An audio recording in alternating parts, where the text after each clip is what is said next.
apresentação.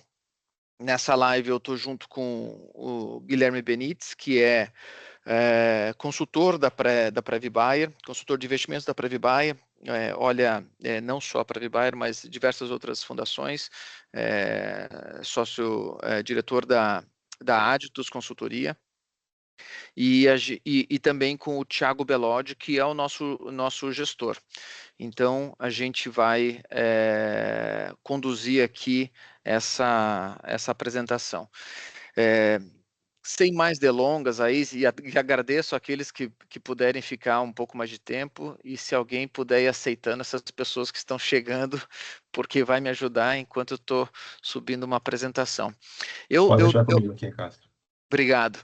Eu estou subindo uma apresentação aqui porque normalmente eu não faço apresentação, eu deixo para o gestor e para o Guilherme, para a consultoria de investimentos, para que vocês possam tirar mais dúvidas, mas eu sempre, quando faço, eu trago um tema que para mim é muito sensível e muito importante, que é sobre perfis de investimentos.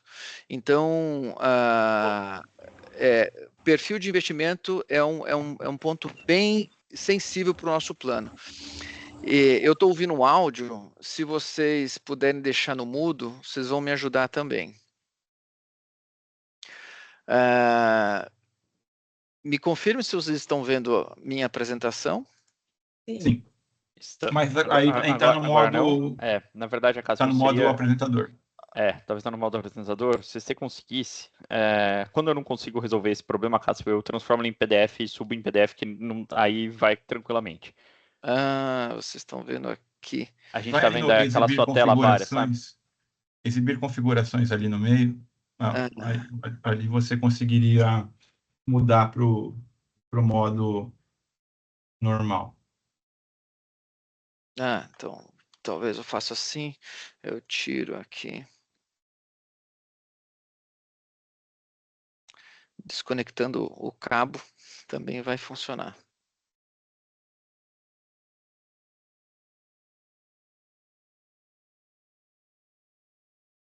E pelo jeito acho que não funcionou. Aqui. Estão vendo minha... Ainda não, Cássio. Na verdade, tem uma tela, mas está toda cinza. Não, é como se não tivesse nada.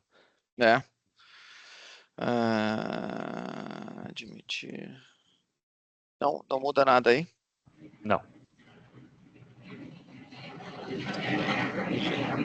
Eu tinha outros issues aqui, os problemas.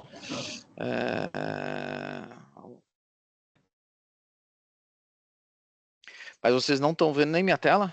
Não, a gente não vê nada, Cássio. A gente vê que tem uma tela que foi apresentada, tá? Porque, exato, agora a gente não está mais em modo de apresentação. Mas a gente não via... Me envia que eu projeto, Cássio. Tá. Veja, agora acho que aí foi. Agora estamos vendo, só não estamos vendo em tela cheia, Cássio, mas estamos vendo. Ótimo. Então esse eu vou resolver. Pessoal, obrigado. Vamos lá. Sem muitas explicações aqui, eu sou a Cássio, eu sou responsável pelo fundo de pensão, estou com o Guilherme Benites e Thiago Bellodi, consultor de investimentos e gestor dos nossos investimentos aí da parte do plano CD. Eu preparei um material aqui para tentar dar um pouco de cor sobre como a gente opera, como a gente faz os nossos investimentos. E aqui eu quero muito... Porque essa é a primeira live, eu quero muito me referir ao ano passado. Há obviamente, uma insatisfação com alguns resultados, obviamente, não só minha, de alguns participantes, ou de todos os participantes que estão, especialmente nos ativos de risco, mas do mercado como um todo.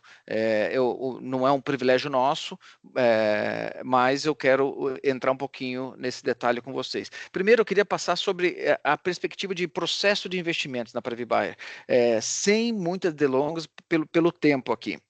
Mas para a gente fazer os nossos investimentos, primeiramente a gente olha para o passivo, para a base de participantes, para a quantidade, para o estoque de saldo, para que a gente consiga observar quanto que há já de recursos acumulados, quanto tempo falta para a aposentadoria, estabelecendo uma determinada data de 62 anos, que é um número que a gente utiliza aqui, embora as pessoas possam sim se aposentar a partir dos 50 anos na Previbayer, mas a gente precisa olhar um horizonte, e a gente estima a quantidade de contribuições que vão ser feitas nessas durante esse tempo, né, do momento que estamos até o momento da aposentadoria. Essa é a primeira, é o propósito, onde a gente observa o nosso passivo. Diferente de qualquer outro plano de previdência, tanto de empresas corporativas, quanto especialmente de bancos. Os investimentos de bancos, esses PGBLs, eles fazem investimentos para um mar aberto de pessoas. Então, aqui a gente olha exclusivamente para a nossa população. Então, a gente olha para os aposentados, para quem é participante ativo e faz contribuição e é colaborador da BAIA, e para quem já deixou a BAIA, mas continua aqui como participante, vinculado, aguardando a aposentadoria. Então, isso é a primeira coisa que a gente vê. Depois, em conjunto com a consultoria, a gente faz uma análise do mercado, e a gente faz isso em torno de outubro, novembro de cada ano, porque a gente tem que aprovar a política de investimentos até final do exercício, até 31 de dezembro. Então, depois a gente olha o cenário daquele momento, algumas perspectivas, assim, o cenário Focus, que traz um horizonte de investimento, cenários, projeções de indicadores, e com base nesse cenário, a gente olha para as alternativas de investimentos, para que a gente possa definir quais investimentos serão feitos para que a gente obtenha aquele nível de retorno que a gente apreciou da nossa população.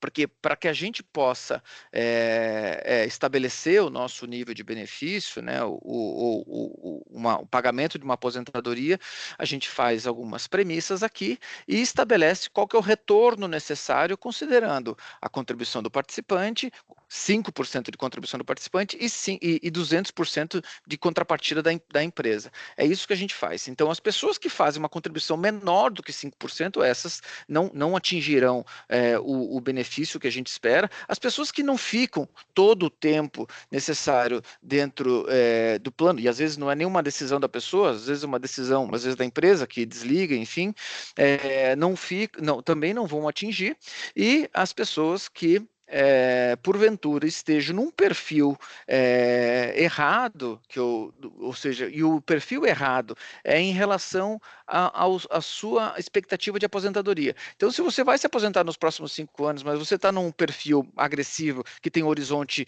acima de 20 anos, por exemplo, obviamente que você vai incorrer uns riscos que não é aderente ao seu perfil, ao seu momento.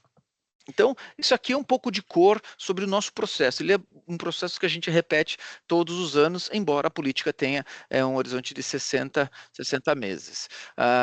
Eu vou passar por aqui também para mostrar esse slide. Ele demonstra o tamanho do nosso patrimônio hoje, a diversificação que a gente tem do nosso patrimônio, que é muito aderente aos fundos de pensão do mercado.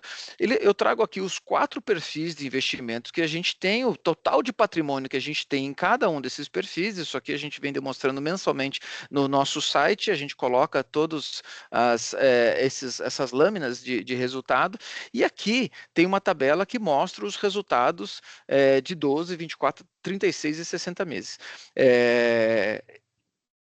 Os resultados aqui é uma janela difícil. Essa janela de 60 meses é uma janela extremamente difícil, porque pega a pandemia, pega a recuperação da economia, pega incentivo de liquidez no mercado do governo, o que traz impactos em 2021, a gente percebeu bastante isso, que traz impactos para alguns indicadores, como de inflação, enfim. Então, todas essas janelas aqui são janelas bem difíceis, mas nesse slide aqui eu estou mostrando a performance do nosso portfólio nos últimos 12 meses. Aqui aqui eu estou posicionado em dezembro de 2024, e 12, 24, 36 e 60 meses. E o que eu quero trazer, eu vou fazer uma comparação disso aqui também com o mercado, porque, como eu falei, não é um privilégio nosso. Acho que deve ter um áudio aberto, se puderem fechar, eu agradeço. E esse slide que eu estou trazendo para vocês são os nossos perfis de investimento. Então, aqui são o perfil super conservador, deve estar pequeno e espero que as cores não estejam desvirtuando para vocês, mas esse primeiro aqui em azul, essa primeira linha, se vocês veem meu mouse, ou se não eu preciso pegar um pointer aqui, aqui, essa primeira linha aqui é o perfil super conservador. Então, nós estamos numa janela de 36 meses. Isso aqui está 22, março de 2022 a fevereiro de 2025. Então, a gente pode observar que o gestor, o Thiago e mesmo o Guilherme poderão falar que essa é uma janela bastante injusta, que evidentemente aqui que os ativos de riscos não performaram. Todo perfil que tem um pouquinho mais de risco performaram abaixo do perfil super conservador, que é o perfil CDI, que está aqui bastante em linha com o CDI.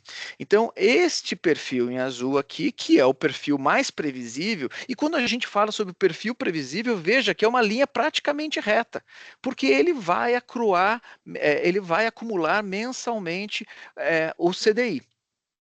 Aqui a segunda linha em verde é o perfil conservador, ele é renda fixa. Hoje ele está 100% renda fixa, ele já teve no histórico um pouco de renda variável, então por uma necessidade de definição de política, mas ele teve uma performance abaixo do CDI, como todos os outros, pelas razões que eu falei. E aqui em segundo, o laranja é o moderado e depois o agressivo. Nessa janela de 36 meses, o CDI foi o ativo que venceu. Mas nós temos perfis de investimentos aqui. A Previ Bayer tem perfis de investimento porque tem uma população grande que tem necessidade diferente de investimento ou expectativa de aposentadoria diferente. Então, quando a gente oferece perfis de investimento, a gente precisa diferenciar esses perfis com níveis de risco e acessando diferentes tipos de ativos, ativos esses com um pouco mais de risco. Nos últimos 36 meses foi essa janela que deu. Eu tenho mais uma que é de 60 meses. Veja que em 60 meses, e aqui pega justamente a pandemia, talvez o início da pandemia, março lá de 2020, veja que até aqui os ativos os ativos de risco vinham descolando, né? Eles vinham se descolando, embora em março de 2020, o perfil agressivo começa aqui com menos 11%. Porque foi quando caiu a bolsa tremendamente e impactou todos os ativos. Depois eles começaram a ter uma reação ficando acima do CDI, porque o CDI estava numa curva mais baixa, e infelizmente, por questões macroeconômicas, fiscais e até mesmo políticas, a gente tem uma situação com o CDI descolando nessa janela mais recente. É importante vocês entenderem, vocês que optam pelo perfil, que vocês escolham um perfil que esteja aderente ao seu momento. E a distância, se você não sabe como é o seu momento ou aversão a risco, que vocês estabeleçam, falam, quando que eu pretendo me aposentar? E essa é a distância. Se você tem uma distância de aposentadoria de 10 a 20 anos ou mais, você pode até tomar um pouco mais de risco, porque essas curvas podem se recuperar no tempo. Mas se você está próximo da aposentadoria, você precisa diminuir o seu risco e ficar em perfis com mais previsibilidade, com mais liquidez, que é o perfil super conservador, nesse caso aqui nosso. E um outro slide que eu trago aqui é uma janela um pouco mais longa, é uma janela de 105 meses aqui, então praticamente 9 anos, porque eu coloquei máximo, é porque o perfil agressivo, ele tem máximo, ele começou em 2016 aqui, estou pegando o histórico que a gente dispõe, e ele só tem esse tempo. E aqui você pode observar que, bom, primeiro que teve aquela queda brusca aqui na pandemia, né? Uma recuperação dos ativos e depois o CDI, por questões aqui macroeconômicas, empinando, e ainda aqui nessa janela maior, os ativos de risco estão performando melhor. Nesse momento aqui, ó, nessa janela, coincidentemente, o perfil agressivo está numa performance pior do que o moderado, que até não seria nem comum, mas ele sofreu mais nessa alocação.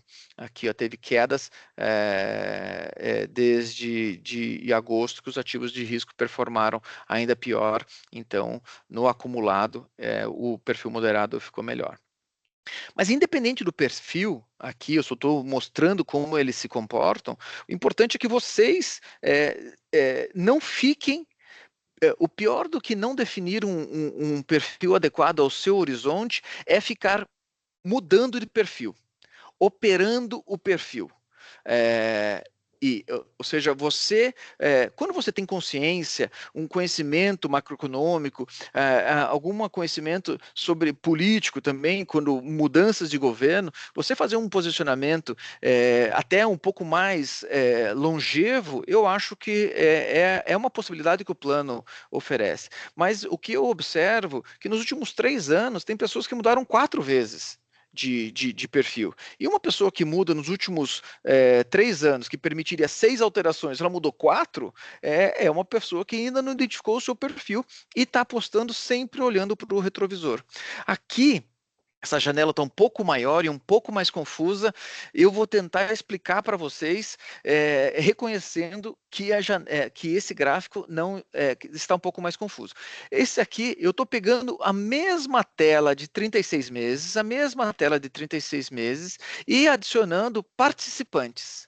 Aqui, os participantes, eles estão aqui, são participantes que estão definidos por A, B, C, D, e ao lado eu coloco 1 vez, 0 vezes, 2 vezes, 3 vezes, 3 vezes, 4 vezes e 4 vezes. São pessoas que mudaram 4 vezes, uma pessoa que mudou apenas 1 vez, e essa pessoa, Bom, eu fiz a apresentação, eu sei quem é.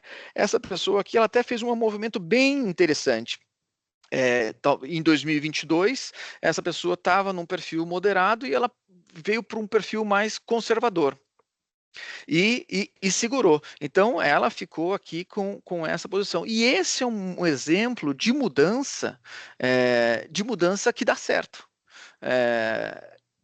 Que você precisa ter consciência, mas veja que ela mudou apenas 1 vez nesse horizonte.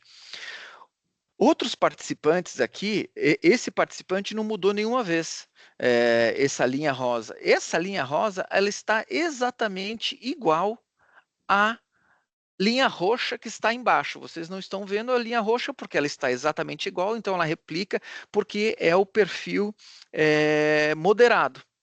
Então, eu coloquei esses triângulos tentando marcar, porque é a linha de trás mostrando a cor dela. E aqui o moderado é o roxo. Ele não está apresentando porque a linha rosa está por cima.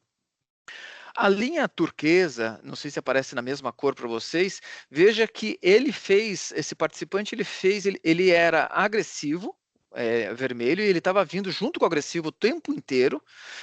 Veja que as bolinhas vermelhas de baixo mostram que essa é a curva do agressivo, na janela de 36 meses. E aqui, no final do ano, em novembro, ele mudou para conservador.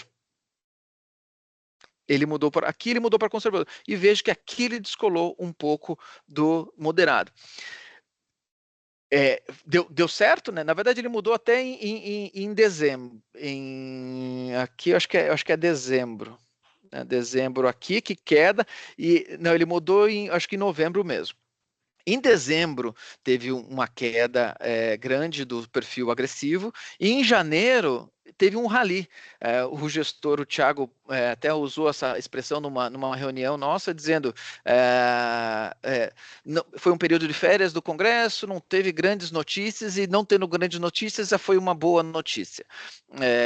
E teve uma performance boa. Em fevereiro, foi ruim, ele não está aqui nessa janela, porque eu estou de março a janeiro, e agora eu espero que a gente encerre o mês ainda bem, mas por enquanto o perfil agressivo está bem, se recuperando, e provavelmente já em fevereiro ele vai ultrapassar essa curva dele. O que significa? Que ele mudou de perfil e talvez não recupere a volta. Então, é uma decisão, pode dar certo, é alguma avaliação dele mesmo, mas isso aqui é uma preocupação que particularmente eu tenho quando eu vejo o comportamento dos participantes. A grande maioria dos participantes não muda de perfil, então eles mantêm-se num perfil, então acho que eles estão muito mais alinhados com os perfis puros, e tem uma grande parte também de participantes que eles optam pelo ciclo de vida. O ciclo de vida é um perfil que a gente vai ajustando ele, vai movendo ele entre os diferentes perfis, entre os diferentes 4 perfis, para que ele fique ajustado ao horizonte de aposentadoria. Então, quando ele completa 40 anos, 50 anos, a gente vai reduzindo o risco dele. Se é uma pessoa muito jovem, ele fica no agressivo, está distante da aposentadoria. Ele completou 40 anos, então vamos reduzir um pouco do risco, e assim por diante. A gente vai movendo isso aqui, a pessoa que opta pelo perfil ciclo de vida. Desculpe pelo participantes aqui, mas isso aqui é muito didático quando você olha a movimentação e a escolha de perfis dos participantes. Tem pessoas, essas pessoas aqui, linha azul, que mudou 4 vezes, que é esse aqui, ó. Veja, ele mudou 4 vezes, ele perdeu. Se ele tivesse ficado no perfil normal dele, ele teria ficado aqui nesse verde, que era o perfil conservador dele inicial. Mas ele fez diversas mudanças, talvez olhando para o retrovisor, né, para o passado, e auferiu esse ganho. Apenas para tentar dividir com vocês. E para mostrar, esse é meu último slide, gente, mas para tentar trazer um pouco de comparação com o mercado, das performances da Prevbuy em relação ao mercado. Aqui tem um grupo de fundações, de entidades de previdência privada, de multinacionais com as quais a gente troca informações e compara. Todas essas informações estão disponíveis no site deles, e tem um trabalho que a Aditus faz, que ela avalia com todos os seus clientes um estudo de comparação de taxa. Então, aqui eu estou comparando talvez umas 50 entidades que têm perfis de investimento. Guilherme, se você talvez... eu sei que o estudo tem mais de 120. Aqui são mais para 40, tá, Cássio? Isso. Tá, quase 40. Ok, então aqui tem umas 40 entidades, talvez 30, 35 entidades que têm perfis de investimento, embora o estudo que a Aditus faz observa quantos planos? Bom, de planos, tá? São 138 entidades, mas de planos dá 650 aproximadamente, tá, Cássio? Ótimo. Então, ou seja, é um estudo bastante robusto, só que nem todas as entidades têm perfis de investimento, e obviamente a gente precisa comparar aqui com aquelas que têm perfis de investimento. A leitura dessa tela é o seguinte: quando aqui nós vamos olhar para essa coluna, esse bloco de performance de 12 meses.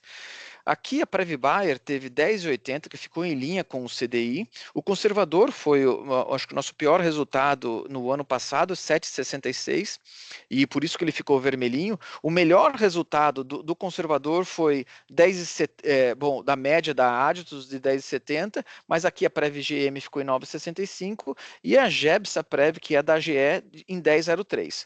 Aqui no moderado, a gente ficou em linha, porque está sem muitas cores, mas a Prev GM também, porque, veja, eles têm apenas 2 perfis.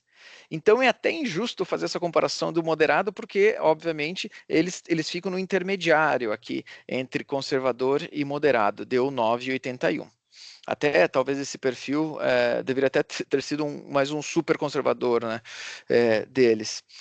Mas essa leitura que a gente faz. E nesse horizonte aqui, a gente está em linha com o mercado no super conservador, no moderado e no agressivo nesse ano.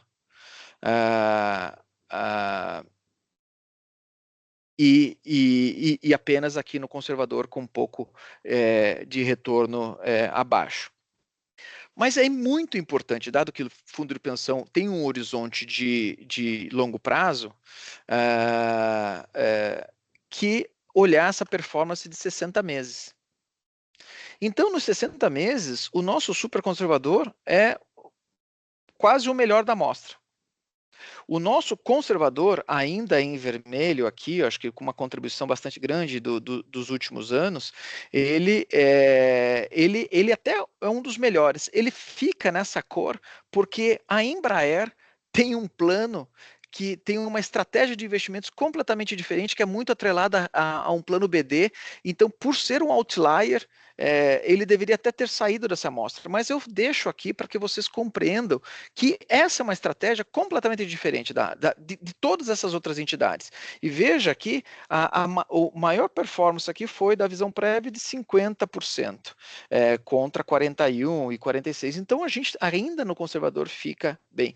Nos ativos de risco, nos perfis de risco moderado e agressivo, a gente fica também muito bem colocado em relação à maioria das entidades que a gente se compara, e especialmente ao grupo da Agios, que olham para 35 outros planos. Essa informação que eu queria passar para vocês, que embora os resultados não estejam satisfatórios, mas não está para nenhuma dessas entidades, para nenhum dos participantes dessas entidades, mas com uma grande atribuição de responsabilidade ao momento econômico, à volatilidade dos ativos, especialmente uma performance ruim dos ativos de risco. Então, eu sei que eu falei talvez mais do que eu pretendia, mas eu acho que esses eram assuntos relevantes que eu queria passar para todos vocês. E com isso, vamos seguir com 15 minutos. Acho que Guilherme e Thiago, eu acho que mais um bate-papo, talvez até sobre essas nossas esse ponto. E Thiago, talvez trazendo um pouquinho de cor, mais de recente e uma visão de cenário. Desculpa, a gente pode repetir essa live, mas Guilherme, contribua aí com alguma. Cássio, talvez esse é o tema principal da live, sendo bem sincero, né? Acho que quando a gente conversa sobre perfis de investimentos, etc., acho que essa compreensão, né, entender adequadamente a que se propõe cada perfil, né, e realmente ter essa percepção de que ao longo dos últimos anos, aí, Thiago, acho que não tem ninguém melhor para falar do que você sobre isso, né? Mas ao longo dos últimos anos, especialmente do período pandemia para frente, né, foi muito difícil alguma coisa que batesse o CDI. Essa é a realidade, né? Então, Cássio, acho que os perfis mais agressivos, via de regra, eles são combinações de ativos de risco, né? Só que qualquer que tenha sido a combinação, né, quando você combina várias coisas que não bateram o CDI, o resultado só pode ser uma coisa que não bateu o CDI. Então, na prática, acho que é isso que a gente tem visto, né? E essa é a razão pela qual, quando a gente compara a Prev Bayer, né? Mas é o que você falou, assim, pode ser qualquer outra entidade, escolhe uma entidade, né? Não há mágica, né? Então todo mundo operou o mesmo mercado, algumas entidades foram melhores, algumas entidades foram piores, é natural, né, que a estratégia difira nesse sentido, mas é claro, né, que todas elas acabaram sofrendo, né, com esse mesmo mercado muito avesso a risco que a gente olha nos últimos 5 anos. Tivéssemos nós conversando aqui na janela de fechamento 23, que foi uma janela boa, a bolsa andou e tal, talvez a percepção fosse diferente, mas 24 foi meio que um balde de água fria em cima desses perfis com mais risco, né? A casa está fechada o seu. Exatamente. Guilherme, quando eu fiz o trabalho ali, eu olhei para aqueles 60 meses, coincidiu, porque eu estou fazendo fevereiro, março, né, pegando 60 meses, coincidiu cair em março de 2020, né? Exatamente, né? O mês fatídico. O acumulado do agressivo deu 35%. Tirando o mês de março, dá 53%. Que é inacreditável. E eu acho que eu não vou saber explicar tanto, mas talvez o Thiago possa entrar já para contribuir, Thiago, com aquela. Tem uma célebre frase, né, que fala que quando olha para para bolsa, se você tirar 2, 3 dias, algumas coisas assim, ou meses de bolsa, você tem um resultado fenomenal, porque é isso. E não dá para fazer mark time. Então, só dê um pouco de cor sobre isso e fale talvez agora sobre o mês de março e um pouco do cenário macro nesses 10 minutos, mas eu vou ficar aqui com as pessoas que quiserem falar. Claro. Boa tarde a todos. Thiago. Rapidamente aqui, então, dando sequência, o Acácio para ali em janeiro, fazer um retrospecto rapidinho do que está rolando esse primeiro semestre. O grande ponto de interrogação, separando os dois blocos, né, os dois grandes temas, que é Brasil e Estados Unidos, que é o que está quente da vez, é por que os Estados Unidos está indo tão mal e o Brasil indo tão bem. Esse é a discussão central. Havia todo um consenso, um entendimento ao final do ano passado de que pós-eleição do Trump, o melhor lugar para se estar investido seguiria sendo os Estados Unidos, que você tem as melhores empresas, você tem a melhor bolsa, você tem crescimento econômico, você tem instituições que funcionam e você tem um presidente ultranacionalista. Assim, não, acho que ninguém teria dúvidas sobre o quão intencionado o Trump está em defender os interesses próprios e o resto do mundo é problema do resto do mundo. Então, o ano passado termina com uma sensação generalizada de que ferrou. É Estados Unidos contra o resto. Obviamente, a questão das tarifas que a gente está experimentando agora nesse começo de ano, elas tiram crescimento econômico, é o caso com as multinacionais europeias, por exemplo, agora a briga do Trump é em relação às montadoras, então se a BMW quiser vender carro para a americana, ela tem que produzir nos Estados Unidos e não mais importarão carros. Então, todo aquele conjunto, encaixe de peças do final do ano passado, de que o mundo seguiria sendo liderado pelos Estados Unidos, os Estados Unidos seguiria atraindo o capital do mundo, e os mercados emergentes e os parceiros comerciais como o Eurogrupo, né, União Europeia e China, teriam problemas com um presidente que é bastante nacionalista e antiglobalista. Então essa era a cabeça. No final do ano passado, todo mundo imaginava, é um bom momento para ativos americanos, para o dólar, o Brasil vai ter dificuldades, a Europa vai ter dificuldades, a China vai ter dificuldades.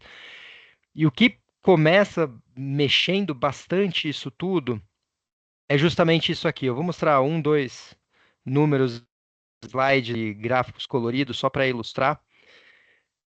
Passado, isso aqui é do dia 25/3, então de 2 dias atrás. Acreditem ou não, a Bolsa Americana está caindo no ano 2%, ou na verdade 9%, o S&P, e o Ibovespa está subindo 9%. O que justifica, pensando o S&P aqui em reais ou o S&P em dólares caindo 2%? Em algum momento alguém imaginou que nós teríamos um primeiro trimestre com o Ibovespa subindo quase 10% no ano, e aqui é um ponto que o Acácio falou. Março, a bolsa está subindo 7,5%. E aí, quem está capturando? O pessoal que tem os perfis moderados e agressivos, do mercado inteiro, né? Não estou falando especificamente daqui. Por quê? Porque a gente tem experimentado nos últimos anos um cenário muito mais volátil, mais incerto, com menos tendência, com menos concretude, menos previsibilidade. Então a gente tem um início de ano que nos mostra os Estados Unidos perdendo muito terreno, perdendo para quem? Para o Brasil. Isso era totalmente fora do radar, né? Só que o que o Brasil fez, e a gente já vai chegar nesse ponto. Nesses últimos meses, sobre lição de casa, nada, mas está passando de ano. Por quê? A gente já fala. E uma parte desse dinheiro, muito interessantemente, e a palavra da moda é rotação, está buscando outros destinos. Então, o que está acontecendo nos Estados Unidos? Aquele benefício da dúvida foi dado ao Trump. Pós-eleição, o dinheiro voou para os Estados Unidos, naquela ideia de qualidade, bolsa. No entanto, essas políticas bastante erráticas, imprevisíveis e também muito midiáticas, né? Tudo bem que é o Trump 2. Estamos minimamente acostumados com, né, uma administração por Twitter, aquela coisa, você posta aqui e ali, o negócio bagunça todo. Mas essa imprevisibilidade toda está afastando o capital dos Estados Unidos. Então, é muito difícil imaginar que a bolsa de tecnologia Nasdaq está caindo 3,5% e o dinheiro está indo para a China. A China, em particular, tem a questão do DeepSeek, que é aquele algoritmo de inteligência artificial, que é uma alternativa viável, barata, econômica e que funciona para o ChatGPT, para quem tem, ou outros. E no caso também que chama muita atenção a Europa. A Europa está bombando. Está subindo 14% a Bolsa Europeia. Vocês, como uma entidade europeia, alemã, estão experimentando um pouco isso ou vendo. Por quê? E olha como as coisas são de tempos em tempos malucas, né? Tudo isso tem a ver, primeiro, o Trump anuncia uma série de medidas contra a Europa, de tarifas e etc. Isso é ruim, né? Então a ideia era que o euro se enfraqueceria e as empresas europeias enfraqueceriam. Num segundo momento, ele anuncia a retirada do apoio à guerra no leste. Então ele fala, agora o europeu vai ter que se defender. De imediato, isso parece muito ruim. Qualquer europeu que está lá fala, ih, ferrou, agora a gente vai ter que se reorganizar, a gente vai ter que conversar porque o nosso principal patrocinador militar está retirando. Isso poderia ser ruim para a Europa. No entanto, gerou o efeito contrário, falando especificamente da Bolsa Europeia. Porque, no caso da Alemanha, foi anunciado um super pacote fiscal, inclusive de remilitarização do continente para o francês, para o polonês e para o pessoal todo. Isso gera um crescimento econômico, isso gera demanda, isso gera compras das empresas, isso gera lucro na Bolsa. Então, toda essa ofensiva do Trump à União Europeia fez com que a Bolsa Americana caísse, por conta dessa incerteza e imprevisibilidade, e o dinheiro buscasse a Europa.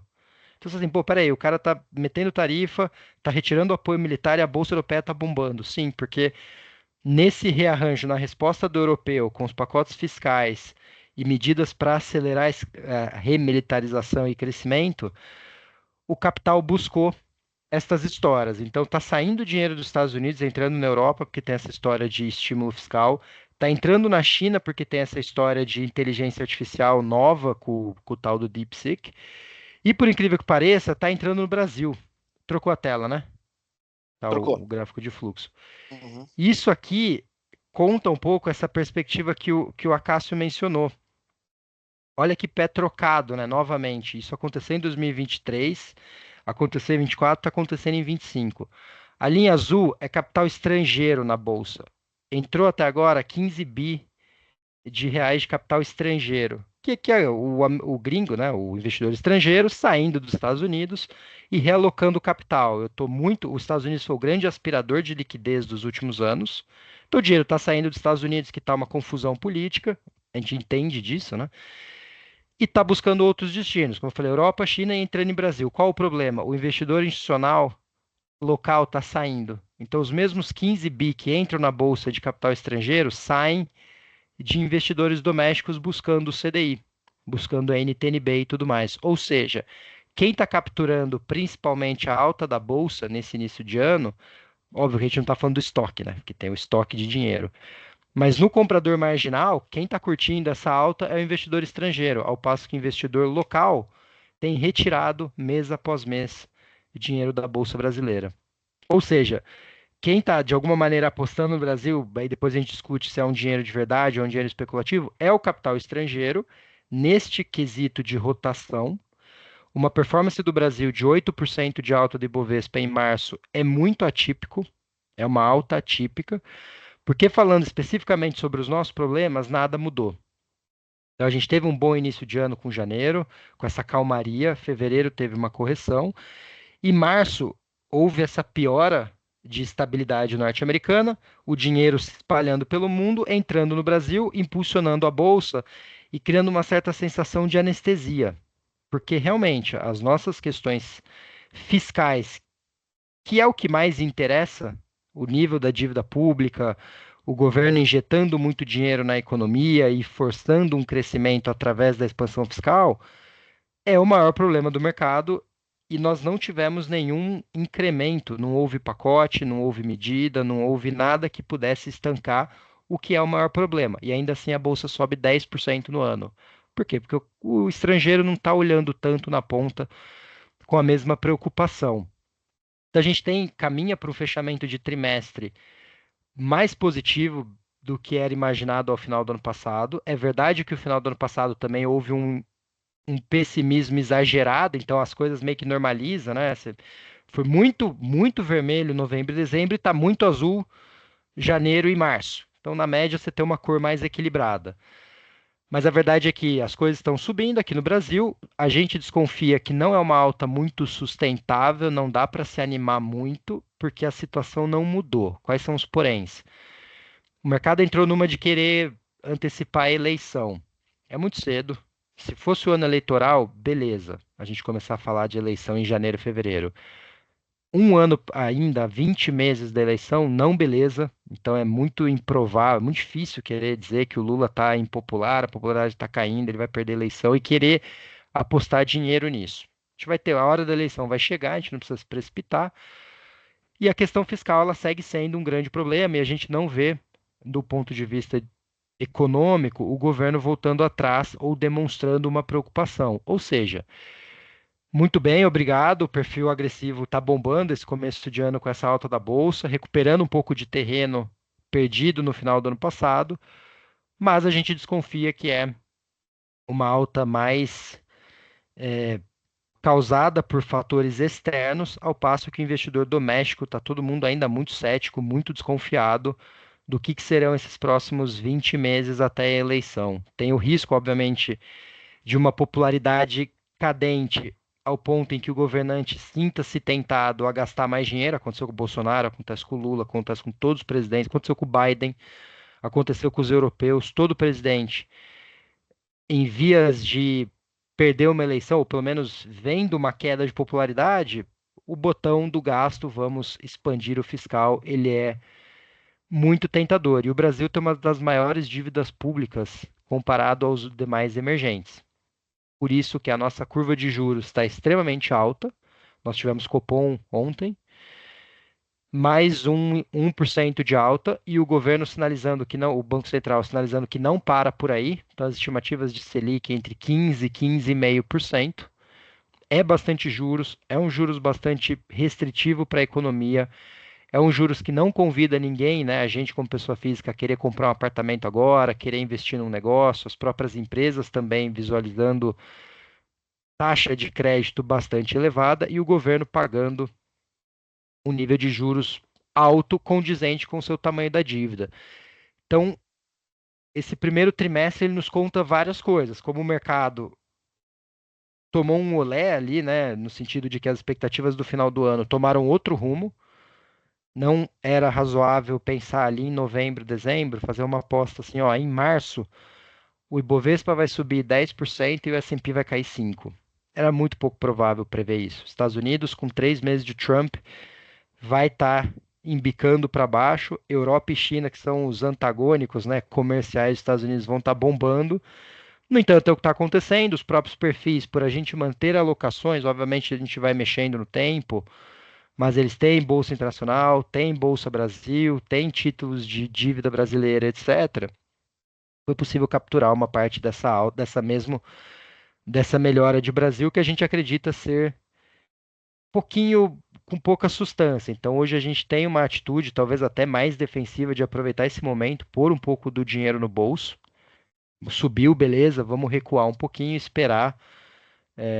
Difícil imaginar a bolsa subindo muito consistentemente esse ano sem uma melhora do quadro fiscal. Então é um ano para seguir bastante vigilante. E nos perfis mais conservadores, curtindo essa taxa de juros bastante elevada. Obviamente, o grande ponto que está distante, mas ele será definitivo, é a eleição daqui 20 meses, 18 meses, que esse pode ser a grande mudança de tônica de Brasil. Mas até lá não tem grandes elementos. E a gente segue vigilante aqui com os Estados Unidos, com essas. Essa questão do fluxo conta muito, né? O gringo mais otimista com o Brasil do que o próprio brasileiro. Por quê? Porque o cara não está aqui, né? Não está aqui vendo todo dia, não está tendo as nossas discussões, não está assistindo o quão midiático tornaram-se as discussões de legislativo, executivo, judiciário e essa confusão toda. Mas a real é que a gente caminha para um fechamento de trimestre além da expectativa que se tinha, melhor, né, nesse caso positiva, Bom, né? em relação ao que aquela depressão que bateu no final do ano passado, quando o dólar foi a 6,30, a bolsa derreteu e tudo mais. Obrigado, Thiago. Cássio, eu tenho 1 minuto, só fazer um comentário. Pois não. Assim, eu sei que passamos aqui do tempo, mas assim, eu só queria dividir com vocês o seguinte, né? Assim, a gente acompanha vários gestores, né? A gente escuta a leitura do Thiago e, assim, a nossa percepção é que a leitura do Thiago está perfeita. Acho que é isso mesmo que o mercado está fazendo, né? E é isso que a gente espera do Thiago. Pegar as nossas carteiras e fazer esses ajustes ao longo do tempo. Então, para vocês, né, que olham para os perfis, eu acho que ficam talvez duas questões aí importantes. A primeira, essas movimentações, né, elas já são feitas, né? Os nossos perfis não são estáticos, eles têm um target, mas o Thiago, a leitura de mercado, as discussões do comitê, etc., ele está aí para fazer essas movimentações, né? Claro, a gente não vai acertar sempre, né? Mas acho que o histórico até depõe a favor aí. O Thiago tem conseguido trazer um resultado a mais aí interessante para os perfis. O segundo ponto que eu deixaria aqui também é o seguinte: pode até ser, né, que essa leitura também dele de que, olha, talvez a bolsa, né, não sei se é quão sustentável é essa alta e tal. É verdade, né? Todo mundo se pergunta isso a todo dia e, no entanto, a bolsa ainda está aí, né? Firme e forte. A gente fica pensando, pô, vai, não vai, etc. E tal. Também não acho que esse deveria ser um trigger importante para você que está num perfil com bolsa, né? Fala assim, então, peraí, talvez não seja o momento de estar em bolsa, porque os ajustes, né, para ter um pouquinho mais, um pouquinho menos, a gente vai estar fazendo, né? E além disso, talvez se o mercado antecipa a eleição para, digamos, final desse ano, né, essa bolsa anda e a gente não está e você não está posicionado, né? Então, assim, é só realmente para a gente mirar essas duas coisas. Os perfis não são estáticos, né? O Thiago está aqui para fazer esse trabalho. E o segundo ponto, né? Talvez para você que está em perfil com um pouco mais de risco, né? Eu acho que é mais importante você pensar no prazo que você tem pela frente do que nessas movimentações e tentar fazer esse timing de mercado, porque isso realmente é muito complicado. Cássio, devolvo a palavra aí. Desculpa Não, o minuto que eu passei aí, cara. Não, e eu vou falar, para quem está aqui, a gente vai dividir essa live, quem está no perfil agressivo ou moderado, ou seja, perfis de risco, como o Guilherme falou, com a distância para a aposentadoria e está fazendo contribuição, precisa entender que você está colocando, se você estiver colocando 5%, você está colocando 5% e a empresa colocando 200%, está colocando 10%, então comprando cotas deterioradas, baixas, ou seja, com uma cota mais baixa, você compra uma quantidade maior de cotas e quando isso volta, você volta com uma quantidade maior. Então, é um momento também, faz sentido aquela comprar na baixa. Então, quando você está comprando cotas agora, o teu resultado histórico está ruim, no acumulado está ruim, mas você está comprando um estoque. Então, eu não estou incentivando nenhum lado nem outro, mas acho que essa é uma forma também de pensar sobre como usar o perfil a seu favor. Pessoal, preocupado até com a tua agenda, Guilherme Benites, eu agradeço. Tiago, obrigado pela tua agenda também. Desculpa os problemas técnicos, a gente vai ter que achar uma data com vocês para responder. Eu vou ficar mais um tempo aqui respondendo as perguntas, mas eu vou deixar, acho que a Vânia perguntar, para ver se for comigo, Vânia, eu respondo e aí vocês fiquem à vontade se vocês tiverem que se desconectar. Tiago e Guilherme, obrigado. Obrigado, gente. Vou aguardar então a pergunta da Vânia e na sequência eu também vou para a próxima aqui, Vânia, por favor, tá? Fica à vontade. Então, Vânia, por favor. Oi, gente, desculpe, eu estou afônica, mas a minha pergunta é a seguinte: obrigada aí pelas atualizações. Inclusive, meu marido é pré-VGM, ficamos felizes com o resultado.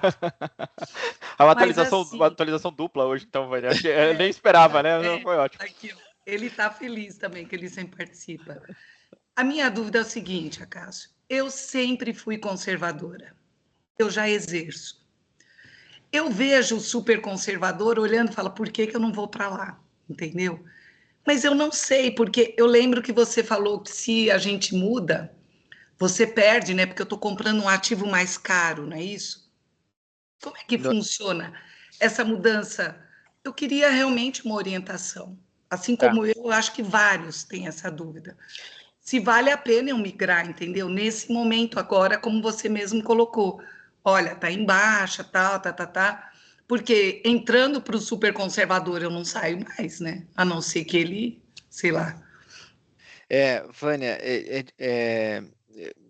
Poderia ser mais simples de responder essa pergunta, mas eu vou complicar, porque eu vou dizer que é muito mais sobre o seu momento e seu apetite. Esse perfil conservador não é de todo ruim para quem já está exercendo, mas é óbvio que para quem está exercendo, recebendo renda, ele oferece um pouco mais de volatilidade. E isso é o que é ruim. Ele é menos previsível. Ele tem impacto do mercado maior. Então, em que pese essa troca de uma cota mais baixa, que você vai sair para comprar uma cota mais alta, tem essa perspectiva de realização de ganhos futuros, assim, de perdas, talvez. O fato é que você vai, na perspectiva financeira, o teu montante financeiro vai ser o mesmo, e aí você vai entrar num perfil super conservador, extremamente previsível, e que a gente sabe que neste ano vai performar bem. Isso é dado. Ele vai performar bem.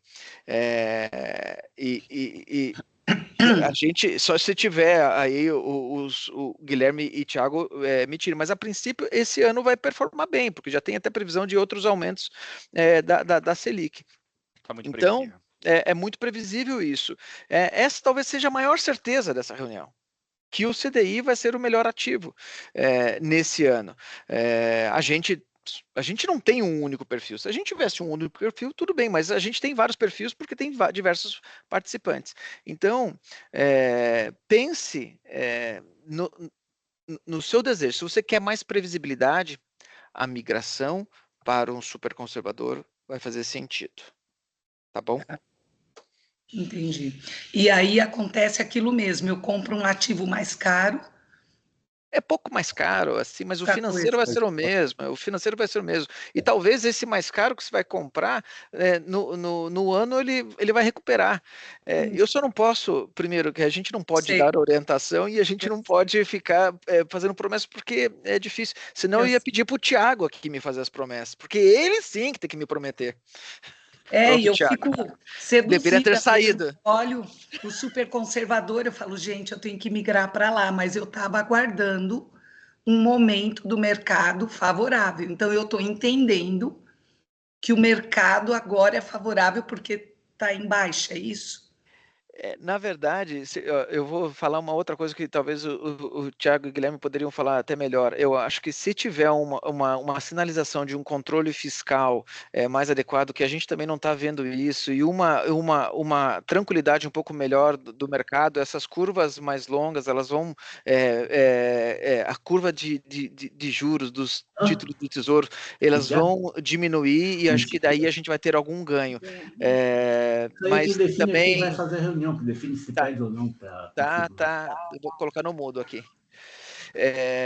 Mas é isso. Acho que pode haver isso, Vânia, mas eu não consigo. Ninguém tem controle sobre o mercado. Não, eu digo agora. Agora talvez fosse um momento, para se pensar nisso. Eu entendi, eu sei que você não pode prever nada. E eu acho que É nesse cenário de mercado que eu estou pensando, entendeu? especialmente pela previsibilidade, pela certeza do que o CDI vai performar bem, é uma boa oportunidade de mudar. Obrigada. Thiago, se você ficar mais um pouco aqui, eu vou te colocar de novo umas bombas aí. Guilherme, obrigado. Vai lá para a tua reunião. Obrigado. Desculpa, a gente vai revisitar. Eu vejo uma data prazer com a todos vocês. aí. Combinado. Eu fico mais um tempo se vocês quiserem falar comigo. Temos 24 pessoas aqui, eu fico à disposição. Obrigado, Eu me Thiago. despeço Obrigado, Guilherme. também, gente. Obrigado. Um grande abraço a todos. Valeu. Obrigado, Tchau. gente. Obrigado pelo tempo. Obrigado. Fico aqui agora sem proteção, sem retaguarda, mas fico à disposição aqui para falar com vocês sobre eventuais dúvidas que eu possa esclarecer. E num ambiente bem seguro. Eu vou parar só a nossa gravação.